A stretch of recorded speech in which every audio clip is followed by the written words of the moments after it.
Central government के employees के लिए जो डियरनेस अलाउंस और पेंशनर्स के लिए डियरनेस रिलीफ, तो डियरनेस रिलीफ और डियरनेस अलाउंस के बारे में सरकार ने निर्णय किया है। दरों का निर्धारण तो आपको पता है कि all India consumer price index for industrial workers जो है उसके आधार पर एक स्वीकृत फॉर्मूले के आधार पर किया जाता है और 7 सेंट्रल पे कमीशन की रिकमेंडेशंस को सरकार ने माना है। 4% की इसमें वृद्धि की है।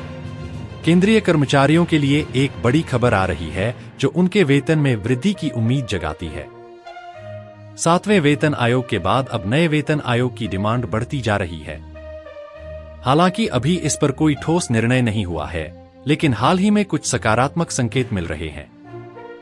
7वें वेतन आयोग की सिफारिशों के आधार पर केंद्रीय कर्मचारियों की न्यूनतम सैलरी बढ़ाने के लिए फिटमेंट फैक्टर को बढ़ाने पर विचार किया जा रहा है।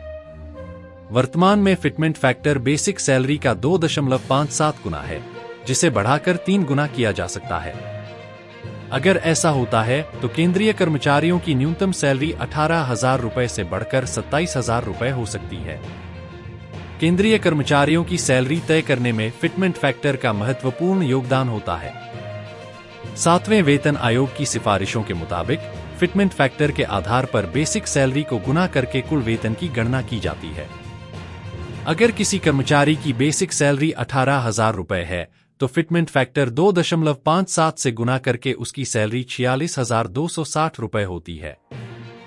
यदि यह फैक्टर 3 कर दिया जाता है तो सैलरी और भी बढ़ जाएगी। केंद्रीय कर्मचारियों की सैलरी में भत्तों का भी महत्वपूर्ण योगदान होता है। बेसिक सैलरी तय होने के बाद इसमें महंगाई भत्ता, यात्रा भत्ता और हाउस रेंट अलाउंस जैसे भत्ते जोड़े जाते हैं। महंगाई भत्ता महंगाई से होने वाले नुकसान की भरपाई के लिए दिया जाता है और यह साल में 2 बार, जनवरी से जून और जुलाई से दिसंबर के बीच तय किया जाता है। वर्तमान में एक पाई इंडेक्स 9.4 अंक पर है, जिससे अनुमान लगाया जा रहा है कि जुलाई 2024 में महंगाई भत्ता 3% बढ़ सकता है। महंगाई में वृद्धि होने पर भत्ते भी उसी के अनुसार बढ़ते हैं, जिससे केंद्रीय कर्मचारियों की कुल सैलरी में वृद्धि होती है। केंद्रीय कर्मचारियों के लिए फिटमेंट फैक्टर में संभावित वृद्धि और महंगाई में संभावित 3% की बढ़ोतरी उनके वेतन में सुधार के संकेत हैं। हालांकि इस पर अंतिम निर्णय अभी बाकी है, लेकिन इन सकारात्मक खबरों से कर्मचारियों को उम्मीद की नई किरण मिल रही है।